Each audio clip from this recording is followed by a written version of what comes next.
The research paper I'd like to discuss briefly that beautifully embodies the runway that led to the discovery of growth mindset is a paper from Dr. Carol Dweck as well as her colleague Claudia Mueller. And the title of the paper essentially says it all. The title is Praise for Intelligence Can Undermine Children's Motivation and Performance. Right? That should be surprising, that praise for intelligence can undermine motivation and performance.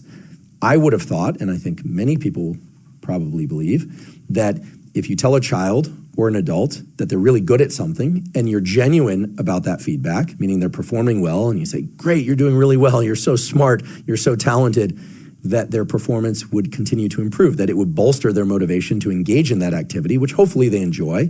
But regardless, provided that it's a safe activity, it's educational, or what have you, that it would serve to encourage them, right? The kid thinks, not only am I engaging in this activity, but I'm getting positive feedback, presumably from people that I care about or whose opinion I care about.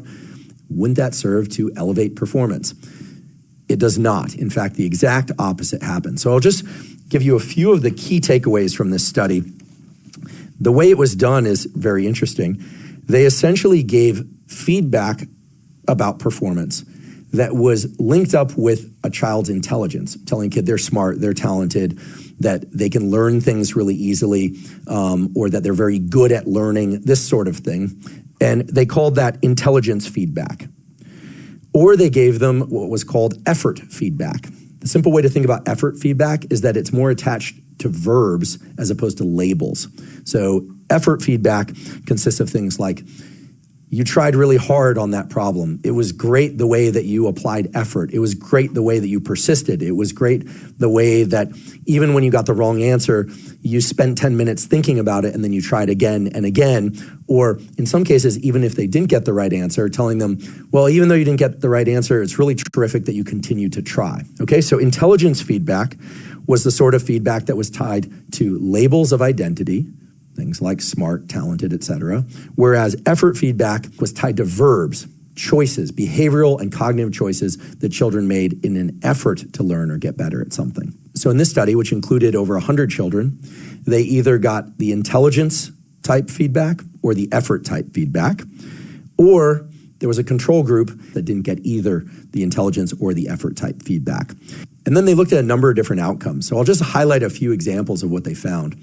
First of all, the kids that got the intelligence-based feedback, when they were then later offered problem sets that were either challenging or were of the sort that they knew they could perform well on, they tended to select problems that they knew they could perform well on. These were what were referred to as performance goals. In other words, they picked problems that allowed them to continue to get the praise that they had received previously about being smart or talented. Whereas the kids that got feedback about their strong effort, when later presented with problems that were either easy or hard, more often than not, they picked the harder problems that stood to teach them more. So that's striking. It says that if you tell a kid that they're smart or talented, and that's the reason why they perform well, when they encounter challenges, they are likely to go with the least amount of challenge so that they can continue to receive that praise or feedback. Whereas if you receive praise and feedback for your strong effort, then later you tend to pick environments, problem sets, etc., that allow you to exert the very effort that got you the praise in the first place. So in both cases, these children are essentially attached to the praise, right, in some sense. I mean, we like to think that they enjoy these activities and they're benefiting from them as well. But in both cases, the praise really serves to reinforce a certain pattern of behavior.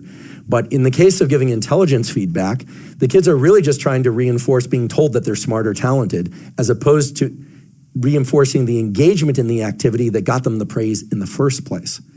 And the converse is also true. When kids are told, hey, you really tried hard, and that's great, or I like how you persisted, or you're so persistent, I can really see how persistent you are in trying to get the right answer, even if you don't get the right answer. Well, then when you present those kids with additional challenges, they work very hard to stay in challenge. And guess what? No surprise. The kids that are rewarded for effort and that continue to pick harder problems outperform the kids that are given the intelligence praise and feedback by a large margin. So what does this tell us? This tells us that the narratives that we hear from others, of course, reinforce certain patterns of behavior.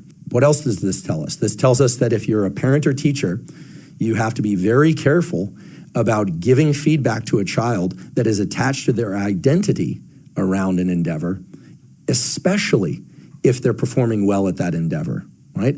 Now, of course, if a child is not performing well at something, you also don't want to tell them that they're stupid, right? You don't want to tell them that they're deficient, right? But that's a rare occurrence in the classroom, one would hope.